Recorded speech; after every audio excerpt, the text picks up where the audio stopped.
So I'm having a chat with Sonic Boom 6. How are you both? Very Very good. yeah. I'm glad. I'm glad it's Friday. Yeah, aren't we all? Aren't we all? Now, you've been busy releasing some new music. You released a couple of tracks on the other side of Christmas. So we'll talk about them both, shall we? Let's talk about Future Shock. Tell us a bit about the track. Well, Future Shot, I think that's it, the we've been away for so long. It's been sort of like maybe 5 years since we'd released any actual new music. So uh, it was we've been writing for a while, but hadn't really hit our stride. And then when we sort of said, let's just get some music out, that was the first track of the stuff that we were working on. That kind of pointed in a direction of us to just get something out there. And the song's about being being a bit aghast at the technological developments and the way that the world's gone over the last decade. So it felt like something like a statement we needed to make, get it out there, and then we can sort of start picking up the pieces of of the rest of things and get writing a new album. And so it's just it mixes up a lot of elements of stuff that we've done before with different influences, and a nice big heavy riff and a shouty chorus. Yeah, absolutely. And you also released One of the Boys alongside that. Tell us a bit about that single as well. Layla, do you want to say something about One of the Boys? Yeah. I will never be one of the boys, I guess. Yeah. It's about the sort of the Eton Boys Club. I mean, the lyrics sort of speak for themselves. It's this for me. Barney writes lyrics, but for me, it's this sort of this unattainable um you've got to be part of that boys club. Like you don't see anyone that looks like me, that sounds like me, and you probably never will. Your Johnsons, your Jacob Rees-Moggs, and they all think the same and they act the same, and it's such a small minority of people that get to um dictate what the country should be like. But it's tongue in cheek as well. We're never gonna get on our soapbox and like tell people you shouldn't vote for Tories. There's well, I say there's jest there, but unfortunately, if you actually look at the country, there isn't actually much to joke about. But that's it, and you've got to laugh, otherwise you cry. And that was kind of because so much bad stuff has been happening. It was trying to get to grips with that in the context of the way that we'd normally do stuff, comment on stuff or social commentary or whatever was difficult because everything's been so challenging over. So I think with One of the Boys, it was definitely a case of laughter and at the situation. And what if you're going to be a bit more philosophical about it, there's that thing that we get the government that we deserve, and I think that there's definitely a truth in that when you listen to other people's perspectives that might differ from mine, but I try and respect and understand. And the whole point of one bit in the song says, you know. I can't hate a guy just helping out his mate. I think I even might relate, but I can't do that.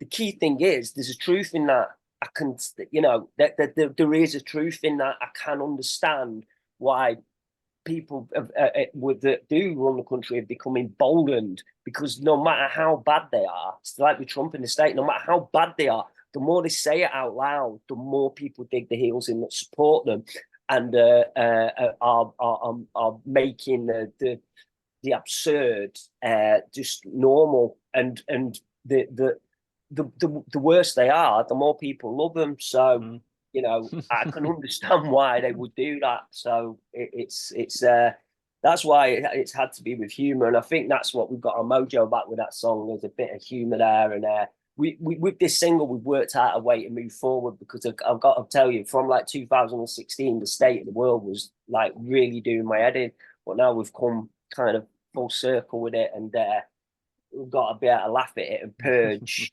and move forward. You know, we've all been through a lot. The whole world's been through a lot. But at some point, we've got to move forward, isn't it? Yeah, hopefully that's soon. And speaking of moving forward, you also mentioned that you're gearing up towards a new record. Where are you at with it at the moment, and what's the plan?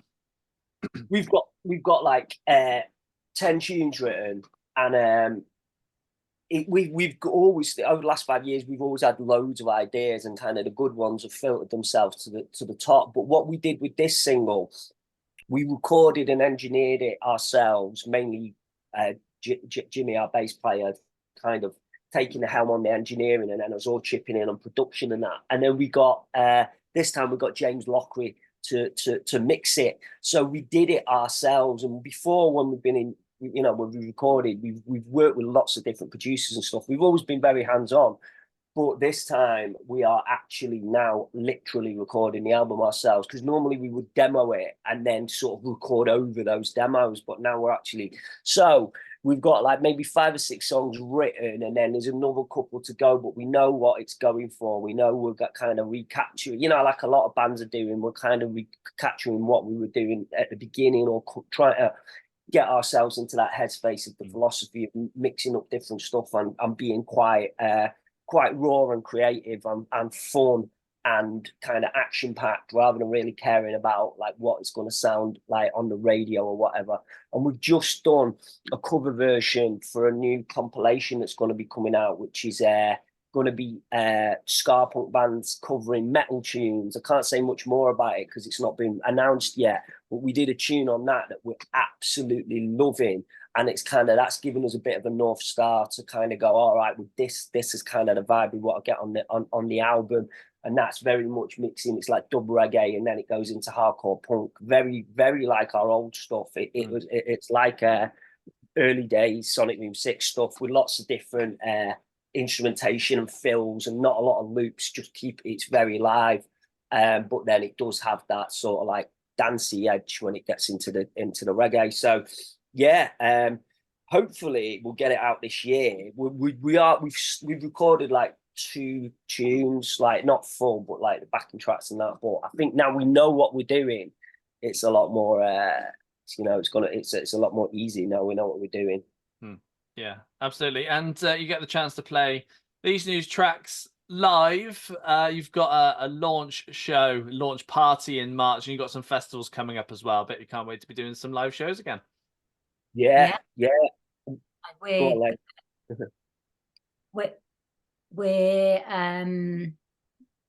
really good friends with Signature Brew. Our friend Sam McGregor. It's his concept. It's his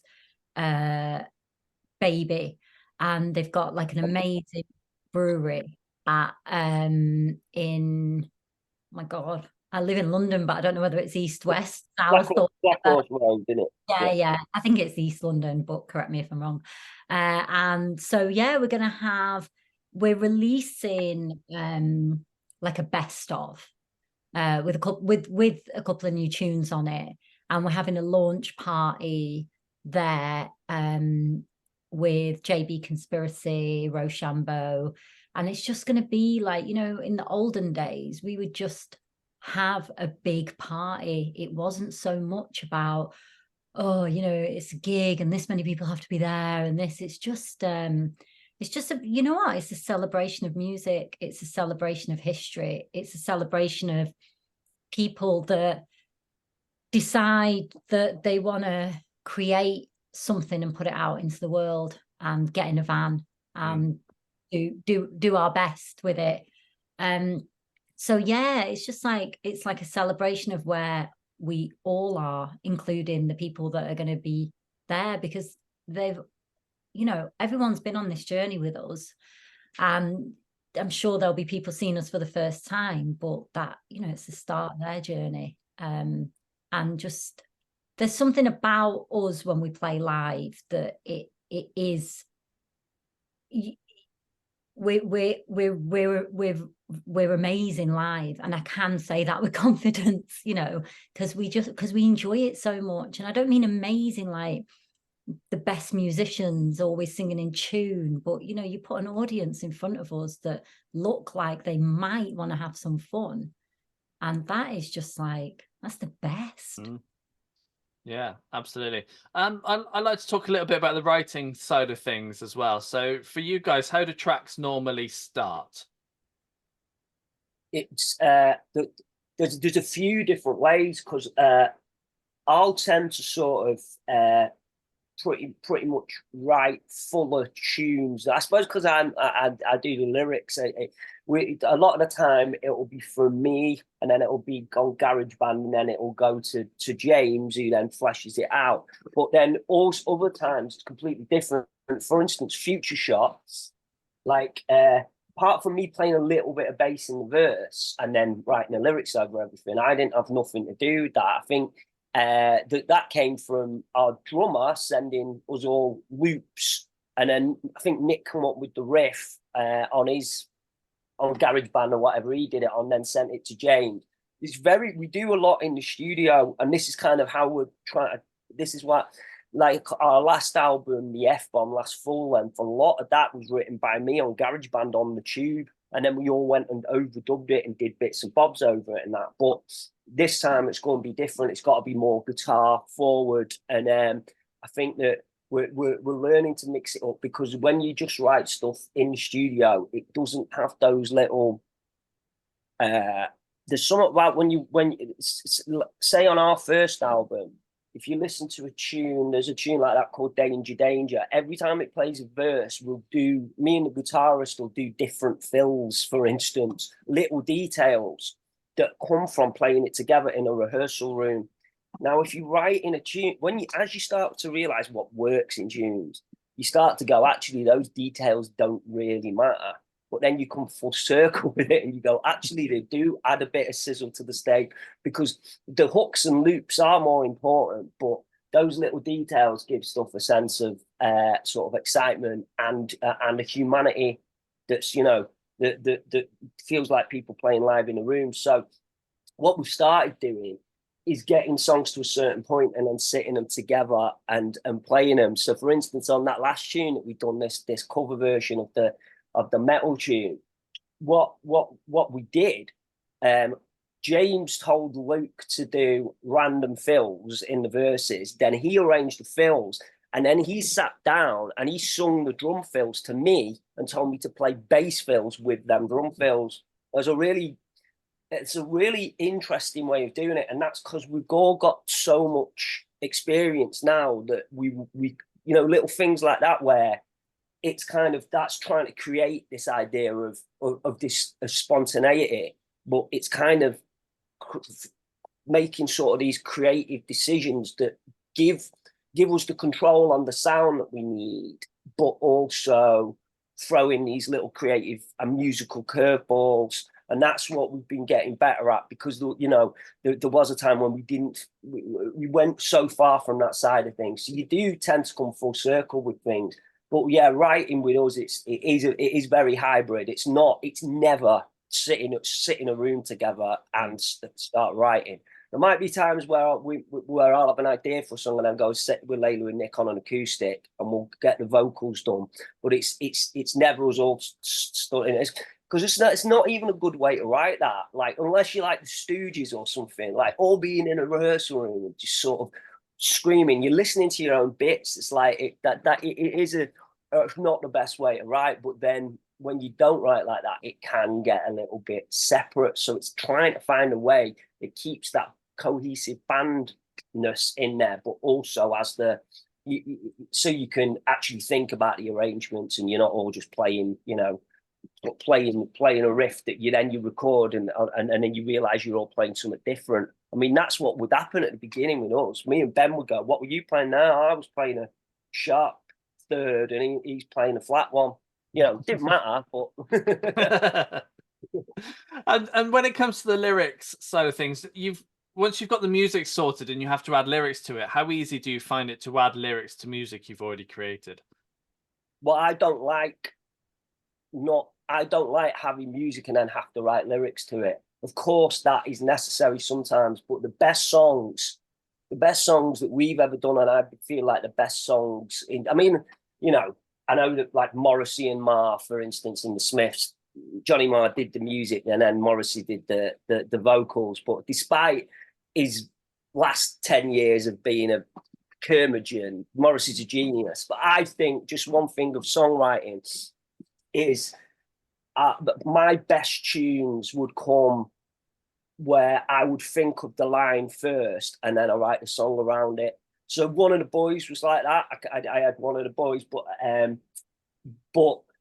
you know, there's a tune from us called Meanwhile Back in the Real World, and I had that as a rhythm, Meanwhile Back in the Real World, and then I can hear the song, write the song around the phrase rather than the other way around. But then sometimes you've got to go the other way around. But it's I think that having a phrase and a concept and then filling it out from that, I would never try and I'd never get a piece of music and just start trying to sort of improvise over it. I would always go for trying to get the phrase or the concept or the meaning of the song first, and then go, okay, that means a certain vibe. I mean, there's one I've just come up with recently, and it's like, I know that there's this one thing that's going to be in the song, and it's like a gimmick. The music's kind of secondary to the song itself. And I think that a lot of bands in our genre get that wrong. They don't get that. And that's why the good ones, you know, can create fan bases and create a reaction from the crowd. And the ones that might be brilliant musicians and might be able to arrange really well don't understand that the songwriting has to have a simplicity to it. And then I mean, it's like good pop music. It's like, you know, you listen to Ariana Grande. It's phrases. You hear it on first listen, but then you listen to it again and again. You listen to what they're doing in the production, etc. I think that a good songwriting is creating the immediate impression of simplicity, but then when it's listened to, you see that that whole impression of simplicity has come with a lot of work behind it. You know, and that you the same with, you know, a Beyonce tune or whatever.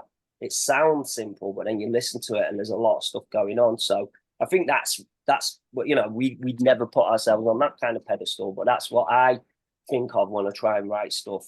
Something for people to remember. That's what it is. And that's why you've been going for over 20 years now. Yeah, well, that's just because we're daft and we haven't got anything better to do. Yeah, I mean, it feels, after all this time, it still feels like we've got something to say and we're making a point and we've got a place. And yeah, oddly enough, it's not one of those things where we've become a band where it's about the past. It never really has. So, and I say that, as I say, we're recreating our first album. But for us, it was never going to be about that. Yeah. Good. Excellent. Guys, it's been a pleasure having a catch up with you. Nice one, Jim. Well, yeah, thanks for the support and thanks for playing Future Shock.